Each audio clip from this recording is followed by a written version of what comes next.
Welcome back and Happy New Year. Here at Dive the Rock, we're ready to jump in here at Channel Crevices. So I'm here with Russ Masters. He's a PADI instructor with Tsunami Scuba, and he's also our dive site expert for the day. So tell us about this site, Russ. Well, this is Channel Crevices. It's one of my favorite dive spots on the island. It's also known as Odo Coast. That's what the locals call it here. Okay. It's a great site for advanced divers. Okay. I wouldn't really, new divers, it's a little bit beyond maybe that role. Depths out here get to about 60 to 100 feet. So it's not too depth, kind of like Bolo was. Bolo's a little deeper, so it's more manageable. It is a long way to drive to get down here, but with especially this time of year when the winds come from the north, this is an ideal dive site to come to for diving. Great, so I'm looking and we're pretty much on a beach right now. So can you walk me through what the entry and the exit would look like?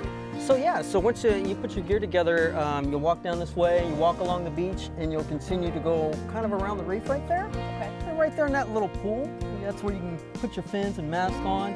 And then on a nice tide, you just enjoy the ride out the cut, and it brings you to a nice drop that goes right in. Okay, so there is a drop off once you get in the water. There is, and it goes down to about 60 feet. And exit-wise, would I be coming out where I go? If you catch the tide right, you can catch the cut coming back in as the water's coming back in. But if not, you can kind of come up around just to the left or the right of it and come up over the rocks. And you'll be fine. Okay, as far as conditions when I get down here, what am I looking for? If you see a lot of surfers and you see a lot of waves and surf, it might be a better day to maybe pick an alternate dive site. So what would be a good day? What's your ideal conditions here? Actually, today is very good. It's actually quite beautiful to dive. Usually if it does get a little bit sporty in some other areas, right there where the channel is that takes you out, it's usually still manageable right there. Okay. But if you can come out and the waves are, you'll definitely be able to tell if it's not a day to dive here. Okay. And last is, what am I actually going to see when I get in the water?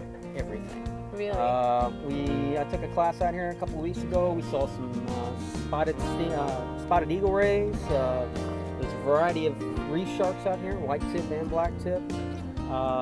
Turtles. I saw my first turtles ever in Okinawa out here. Just a little bit of everything. Coral formations are a little bit larger out there. So it's really beautiful. And I call it a diver's playground because there's so many nooks and crannies. The nickname Channel Crevices comes from all those like little walkways and everything that you can get to down up under the water out here. So I'm here with Gary, and Gary, I actually wanted to ask you for some advice myself. I know that I see a lot of gear on the yard sale pages and things that people are wanting to sell that's been used, even if lightly. So do you have any advice as far as what gear you can buy used or? Absolutely. Typically, you know, any piece of gear that's been out on the market for a while is probably safe, but as it ages, it becomes sometimes more problematic to service, especially if it's had heavy use. Parts may not be quite available for some pieces, or internal parts may be worn, that kind of thing. So make sure before you purchase that you know the service history or see that it's been recently serviced. The big thing for me is that when you buy a piece of used gear, it does not come with a warranty. Right. When you buy a new piece of gear, it has a warranty from the manufacturer. Many manufacturers offer lifetime warranties under certain conditions, which means you don't pay for parts for life. And that goes away when you buy a used piece of gear. And some people say, well, that's okay, I'll only have it serviced every 2 or 3 years or when I need it. Well, when you need it to be serviced may not be a good time to have it serviced. You could be out in the water, you could be on a trip of a lifetime and miss out on that because you didn't service your gear and pay for the parts. Right. There's a gamut of gear that you can find online, from fins and snorkels all the way to dive computers. Is there a certain type of gear that maybe you should try and purchase new? Or? Well, I would say life support is probably the biggest thing. I equate life support equipment, regulators, and even the BC to a lesser extent to, say, a motorcycle helmet. Right. What's your life worth? When you ride a motorcycle, or do you want to spend and get the cheapest motorcycle helmet you can purchase?